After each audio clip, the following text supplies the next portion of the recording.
దక్ష ప్రజాపతి భార్య అనుకుంది ఉపద్రవం వచ్చేసింది, మా ఆయన చెయ్యకూడని పని చేసేసాడు అనుకుంది. ఇంతలోకి అక్కడ ఉన్న వాళ్ళందరూ అనుకున్నారు, ఒరే ఎటువంటి వాడరా మహానుభావుడు, అట్టి దేవుని ఈశ్వరు అభవు సద్గుణశాంద్రు అటువంటి వాణ్ణి రోషింపచేసిన మనకు కల్గునే మంగళములు పద్మ గర్భునకునైనా అటువంటి దేవుడు పిలిస్తే చాలు శంభో శంకర అంటే చాలు ప్రసన్నమైపోతాడు. అటువంటి వాణ్ణి రోషింపచేశాం, కోపం వచ్చేట్టు చేశాం. ఇక్కడండి ఒక పెద్ద రహస్యాన్ని దాచారు. శంకరుడికి రోషం రాదు, ఏం చేసినా రాదు.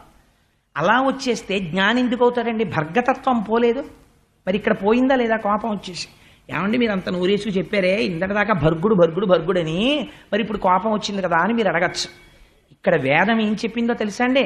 పిల్లలు గాడి తప్పిపోతే పిచ్చ పిచ్చ మాటలు మాట్లాడడం మొదలెడితే, పార్టీలు కడితే, లేనిపోనిటువంటి విషయాల్ని తీసుకొస్తే ఈశ్వరుడి విషయం